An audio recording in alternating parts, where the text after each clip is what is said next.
Rev up your engines!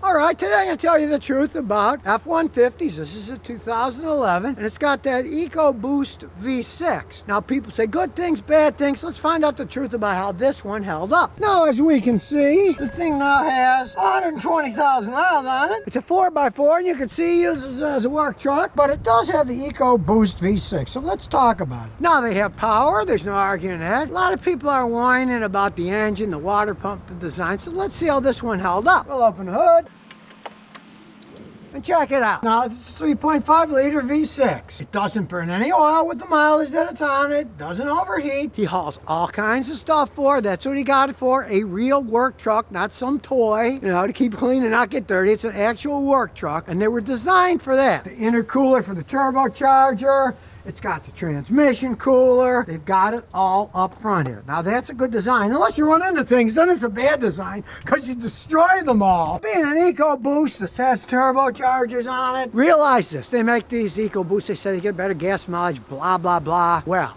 let me tell you something. These things use gas. It gets about 16 miles a gallon, this thing. You're not going to get gas mileage in a big truck. I don't care. As soon as you put weight in them, the gas mileage will go right down. It's fantasy with the ratings that they give. So that's not why you buy a truck. You don't buy a truck for gas mileage. You buy it so it can pull stuff. And he pulls a lot of stuff with this. Now, the owner's smart. He changes his oil every 6,000 miles with Castrol full synthetic oil. He's had no engine problems. He takes care of his vehicle. Now, a lot of the V8s, you can abuse them. Change the oil very little, they'll still go. Not these 6s. You got to take care of them if you get one. But it's held up well for him. It had a little electrical problem with 4x4, but he said he hardly ever uses it. So, this is a Massachusetts truck. It shows you. You don't necessarily need a four-wheel drive. You're going out in the mud and woods and stuff, yeah, but you really often do not need a four-wheel drive. And again, it's a Massachusetts truck, so of course you're going to get rust. That's just what happens. But strangely enough, it's only on the right side, not on the left side. And he did have to replace the tailgate. Well, things break after a while and a rust. But structurally, you can see the frame, everything, still solid as can be. As you can see, this is the original muffler.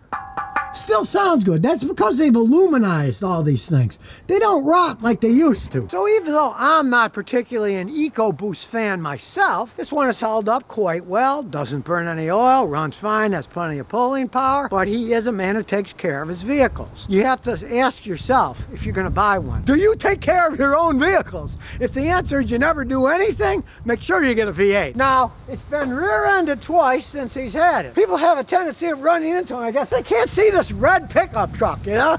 They're very safe vehicles too.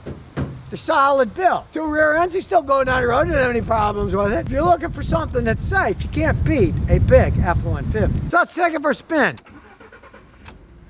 Starts right up, smooth idle, in gear, no shaking at all. Now with this big old truck, we're not gonna have to worry about my big bump at the end of the driveway. It will go over it with no problem whatsoever. We don't even have to put in the four-wheel drive. And you can see it's got a 6-speed transmission. These are very reliable transmissions in these things. Just realize you start messing with those 10-speed automatics, they've had some problems. Not the 6-speeds though. As we take off, got good pickup, there's no arguing that. Good for a country drive here in Rhode Island. Now the little turn signal, it kind of cancels itself too early. I like the old ones that had actual stalks to turn. This is all electronic, and they do have a tendency of breaking, you can see. They're not the most reliable systems. A minor annoyance, but an annoyance nevertheless. Why I don't like a lot of this modern electronic crap, it just breaks. If it was physical, it wouldn't, but it's all electronic. You gotta kind of keep your finger on the turn signal or it'll cancel itself. As long as you hold it on, it stays on. But for an 11-year-old truck, still rides pretty good. It still has the original shocks on it. And the shifts, you can go manual if you want to.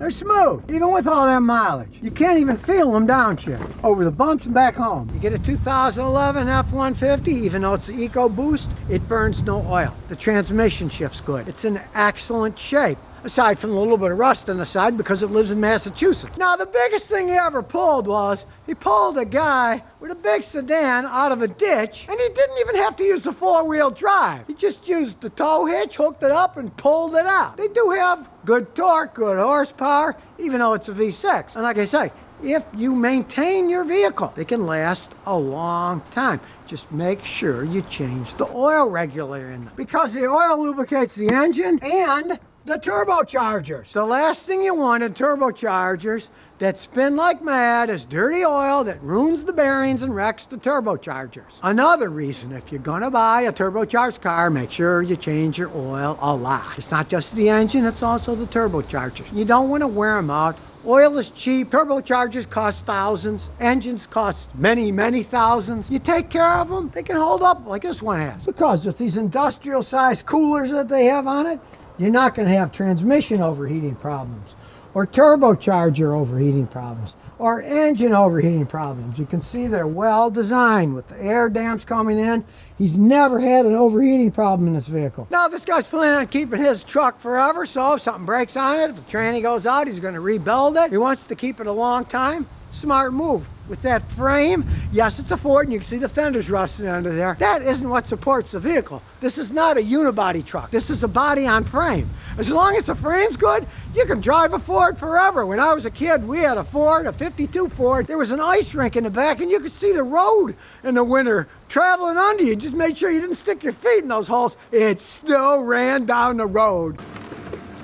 And here's some bonus questions and answers. My good car says, I've got a question about idle reprogramming. I changed the bed of my 04 Corolla. It started idling weird. I did an idle relearn procedure, shut the car off, restarted it, and idled good. I took it for a spin and it works fine. Now, whenever I disconnect the battery, does that reset the car's computer? Yes, it does on that Toyota. Many cars, when you replace the battery, it does an idle relearn. It needs that so it idles correctly. It's not that hard to do. Now, some of the German cars you actually have to do with a computer because they're set so they don't set themselves back. So you got to go to them and they can rip you off, charging you money to fix stuff. That's, you know, the way of the world these days. Anytime you disconnect the battery in a Toyota, you notice a lot of times they idle weird. You can just do the old park it, put your foot on the gas, idle it at 1500 for like 5 minutes, and then turn the AC on, do the same thing, and then drive it around. It'll usually set itself back. But there's quite a few cars you have to actually use a computer to reset it correctly. Most cars are set, you disconnect the battery, they don't idle perfectly anymore because they're so computer controlled, but most of them are like Toyotas and they'll reset themselves automatically just driving a day or two. But if you do the idle relearn, it'll do it a lot faster. Alex Try says, I got a Volvo XC70 2008. It has a rough idle when it is warm. Invariably, if it only does it when it's warm, that means that you have a minor problem in the fuel injection system. If it was the opposite and you had a rough idle when it's cold,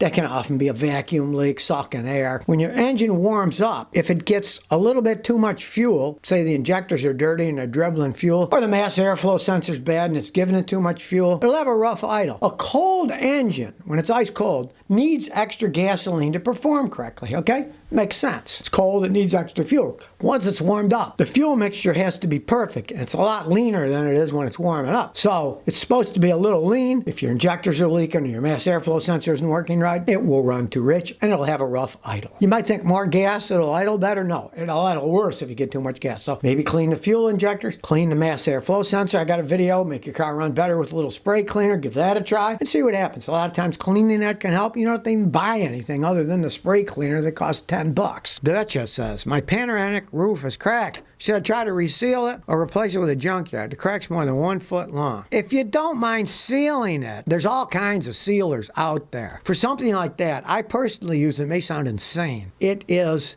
basically liquid plastic in a bottle. And it's a dark bottle because it's cured with UV. It's the stuff, if you go to Amazon or something, it's the stuff they use to make jewelry. They got a mold.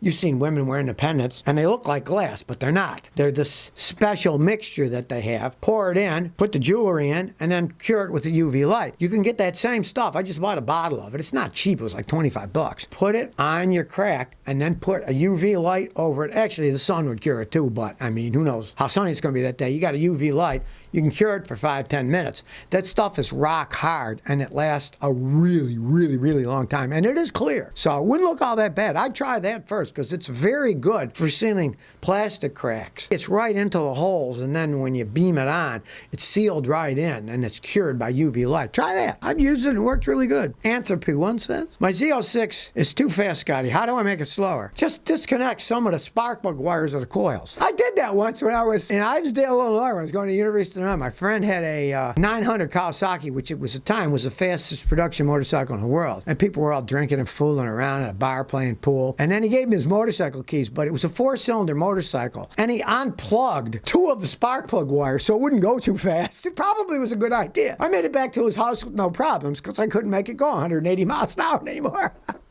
You might try that if you want to make it slower. So if you never want to miss another one of my new car repair videos, remember to ring that bell.